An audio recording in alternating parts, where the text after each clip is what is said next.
on a very windy Minehead seafront, nothing unusual. That's Butlins just over there. We're on a seafront car park.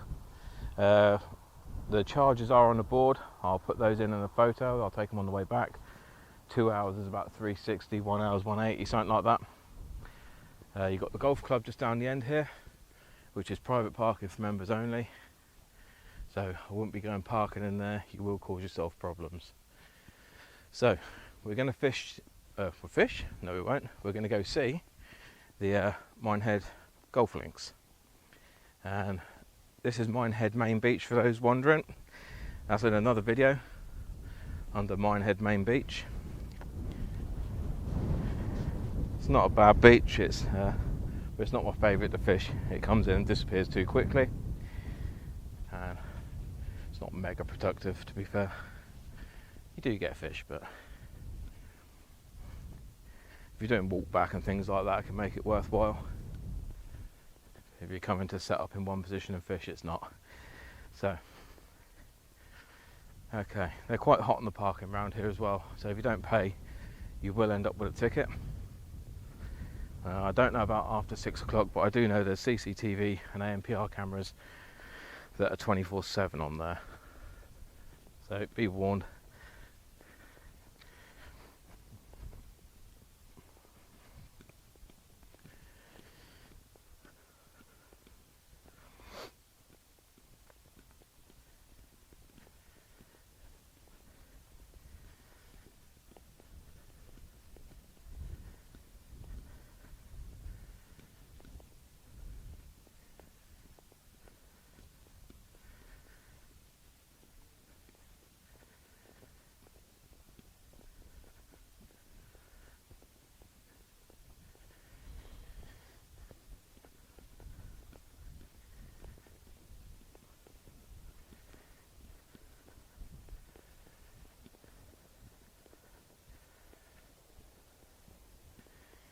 So this isn't the friendliest of walks.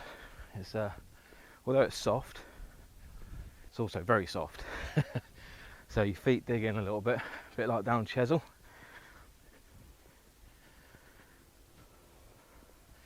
But once you're on the path, it's not too bad. So always beware of flying golf balls around here. Had a few near misses in my time. And straight out in front of you, you've got madbrains sands. This will produce dogfish, eels, rays, pout, poor cod, codling occasionally. I don't fish it loads, but I can put a ray in the photo that I caught just up there. And so it can be good down here.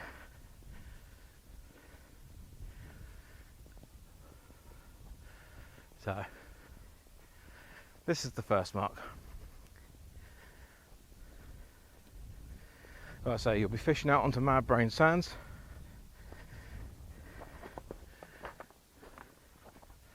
Which is a bit of broken ground. If you go further, it's just sand. There are worm casts out there. Worm is a good bait here. Other than that, squid, fish baits, yeah, equally as effective for dogs and whatnot. So I tend to fish from up here. You can sort of like just work your way down if you need to. In close, you've got a part of a water defence there with stones. So just make sure you clear it with your fish. But just out there, there's one of the old shipwrecks that's written about on the Minehead history. It's not always exposed, but every now and then. So as you can see, it undulates a fair bit, the sand there. It goes up and down. There's little holding pools around the stones, and I find fish baits in them can be killer for conger. Beyond that is normally where I fish, because I normally come here for a ray if I do, and it produces quite well. Over on that left side, if you're prepared to start out quite far and keep walking back, if you fish along the edge of the stones, you'll pick up bass. I've had them up to about 3.5 pound. Nothing huge, but again, a nice bass. And you tend to get them quite regular along there. That was in the summer, mind. I haven't tried it in the winter. So back onto the path, we'll head on a bit further down. So it's a long old path, it takes you all the way to Dunster and Blue Anchor.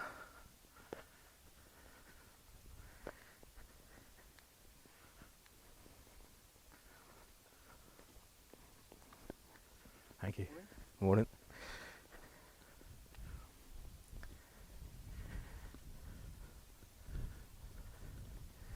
So yeah, like I was saying, it takes you all the way to Blue Anchor, and it's probably about 5 miles. Nice pub at the end of it, Smugglers. Someone's into walking whilst you're fishing. Can't go wrong, can't get lost, just follow the path there and back. So you can fish off the top over here, and I have done, but as I say, no different to just back there. Back there's a little bit closer and a little bit easier.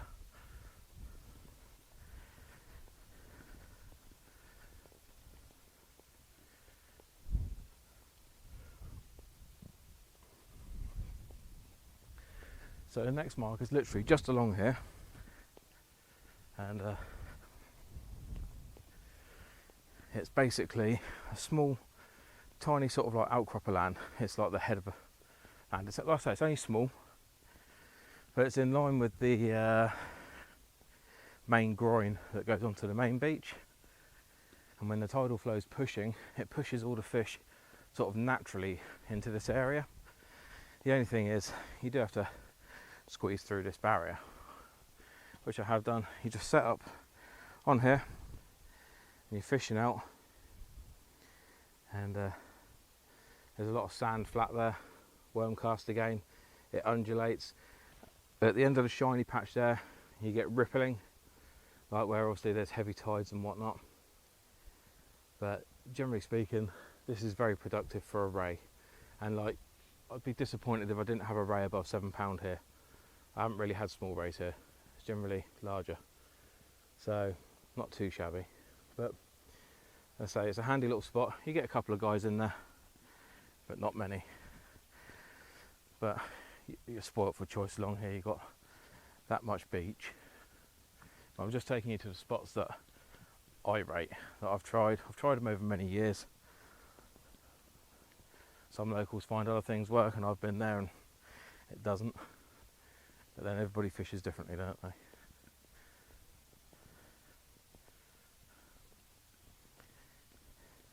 So I'm going to cut off for a minute because we've got to walk a few hundred metres now and save boring the life out of you. Bonge, we're back.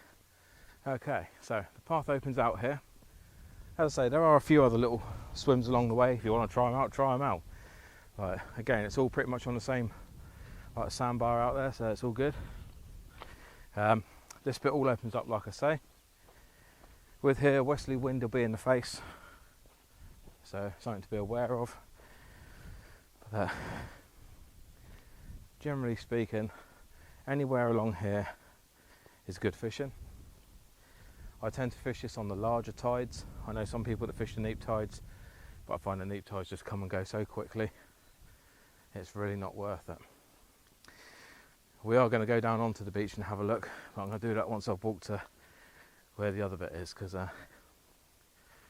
there's one more part I'm just going to sort of show. I might show a couple of the swims on the way, but we're going to basically where the dog leg is on the golf course. If you get a map of Minehead and you find a golf course, you find it as a bit of a bend, a bit of a dog leg, like, you know.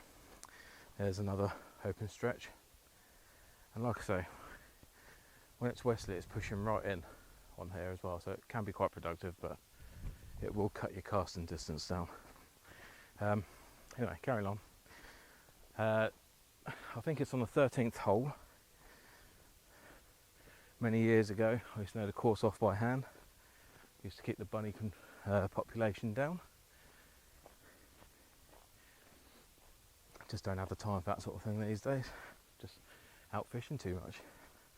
But anyway, more parts of the open beach. Again, broken ground.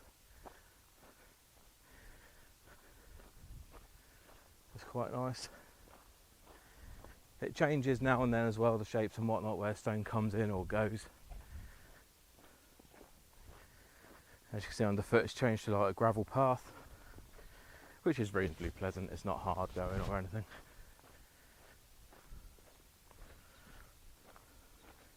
So where we're heading is over there. If you look on a Google map, there's like a depression on the beach. It's near the Dogleg, and if you zoom in, the depression will be called Owl Hole. If you fish near there, not in it, it's full of weed. If you cast into it, you won't get anything back. So, pointless. I tried that many years ago when I was trying things out.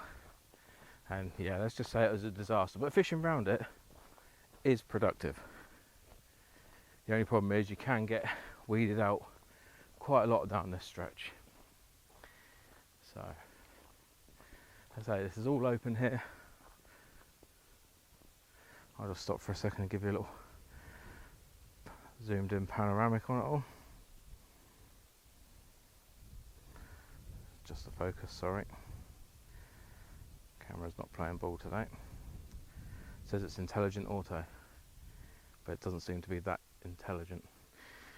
Okay, so, okay.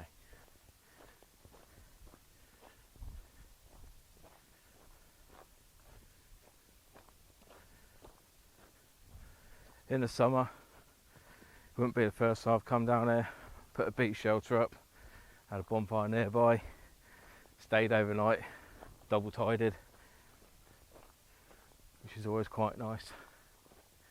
Bit of time out. See why the carping guys go to lakes for a few days in a row. The only difference is you don't have to pay here.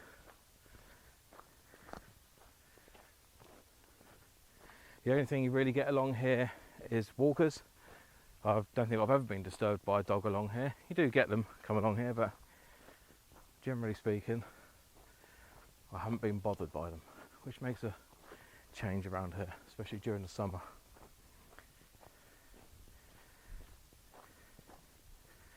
Especially if you've got your dog with you.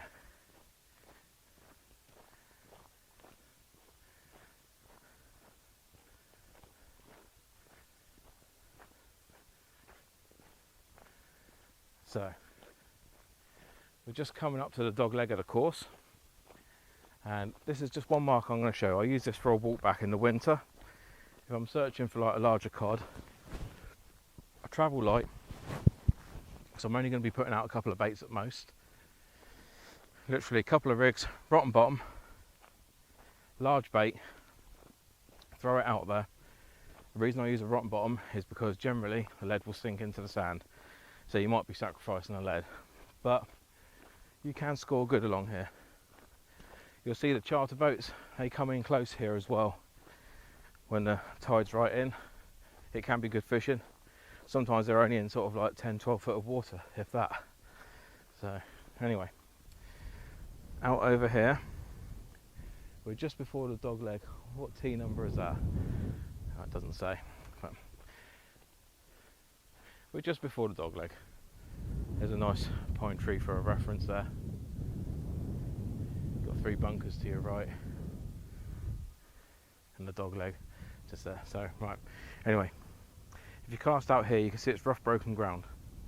What I do is I go beyond that rough broken ground out there, and then I cast out, and it's like an old fish pond. There's a wall there, but when the water comes in, it's not so bad getting the fish over it. I tend to stick to the left hand side at the end of the wall, where it's sort of broken down a bit, and chuck out a large bait, like I say, rotten bottom, and then just walk back. Make sure you've got plenty of line on your reels, you're going to need it. I'll quite happily walk back sort of 250 metres, so it's a lot of line out there, but I've had some nice fish from it. Never had the large cod that I wanted. I've had codling, but not the large cod that I wanted. But I know some other guys that have done it, and they've been really quite successful with it. Granted, they've probably done it a lot more than me. I don't always want to walk this far, I'm not going to lie. Be quite lazy at the moment with my fishing. I want to enjoy it more than anything else. But every now and then I feel a little bit adventurous and like a bit of change it all up.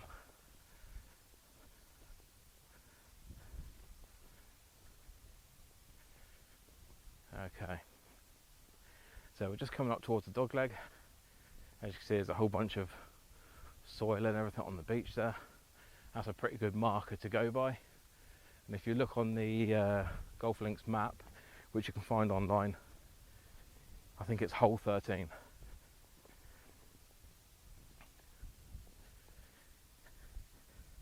But as I haven't got my glasses on, which was real smart, I can't see the numbers from here.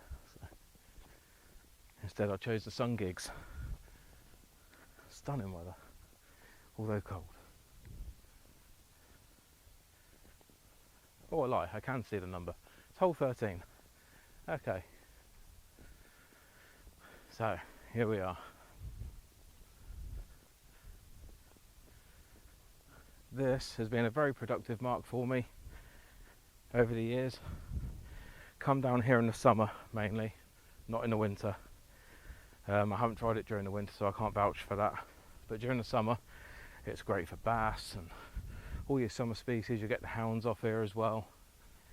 And whilst none of the fish are sort of like massive or anything, I've had hounds up to about 8.5 pound off here, and like bass to 3-4 pounds maximum.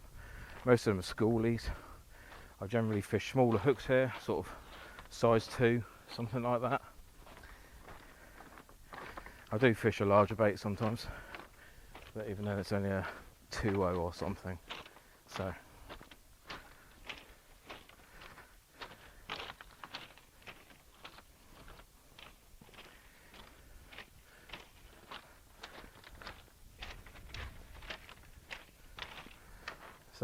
here we are. Fish out off here. It undulates down here. We're going to drop down onto the beach now, and then we'll walk back.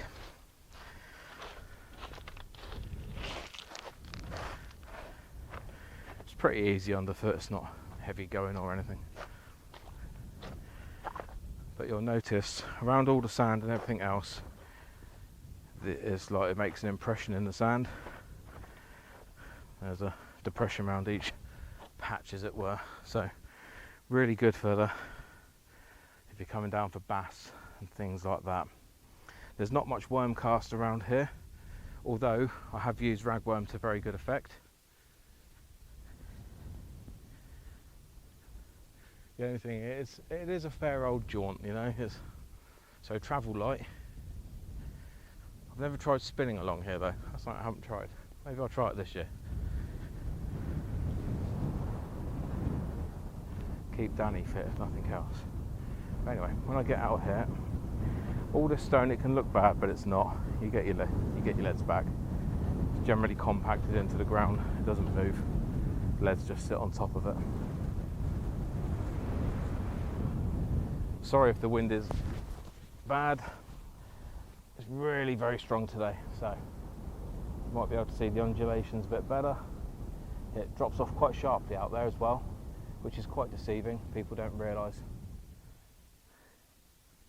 So those that like to fish a depth of water, although it's not mega deep, it is deeper than you think. So anyway, I'm going to walk back along the sand. I'm going to stop when I get to the next bit just because of the wind. I'm not going to be able to keep it off, and nothing more annoying. Sorry about the wind, it's really strong today. So this is that wall that I was on about. I've walked out best part of 300 metres. I don't really cast beyond it. I tend to leave it this side, and then so there's worm cast along here. It's a little bit sporadic, it's not massive, and then just walk back up to there, and you always tend to get something nice out here, which isn't too bad. Anyway, with that, I'm going to carry on walking back. So here we are at the third mark along, just a bit closer on the beach. See what's what. You can see how sharp it drops off out there as well. There's a bit of worm cast out on the sand. I'm not going to walk too much onto the sand. It's all quite loose. Sometimes you go into a little bit of clay. It's not mega dangerous or anything, but annoying more than anything. Okay, this bit's nice, but you end up with like little pools like this, dotted throughout. Always worthwhile fishing, and like I say, worm generally fishes quite well out here. If not, I find strips of squid, that sort of thing, does well. Movement definitely helps. Right, back to the second one. So here we are at the bit of the land where it comes out to a point. It just flows different here, where it starts going along that way. I'm having to keep my back to the wind to try and keep some sound quality. But basically you're fishing out onto sand, broken ground, and as you can see again, there's small pools on the beach out there, and yeah, generally worthwhile. Out of all the marks along here, I'd either choose the dog leg on the 13th, or I would choose this, the two bits of sort of like headland where it bends round. It's worthwhile. Like I say, there's plenty of other places to fish along here, and I know people have scored well along here, but they're my two favourite spots. If I'm feeling a bit lazy, I hit the first bit on madbrains, which we'll just cover again in a second. I'll show you the shipwreck as well. So, out on madbrains, this is the old shipwreck. I can't remember what it was now. It was either a storage or a coal ship, something like that. You can only see one side of it today. Sometimes you see both sides, sometimes you see nothing. But I can confirm it wasn't pirates. Speaking of pirates, what's a pirate's favourite letter? I hear a few of you saying R. You're wrong, it's C. Anyway, with that really bad joke, I'm heading off, and I'll catch you on the next venue guide. Cheers for watching, give us a like and subscribe, and they'll be out more later in the week or next week. Cheers!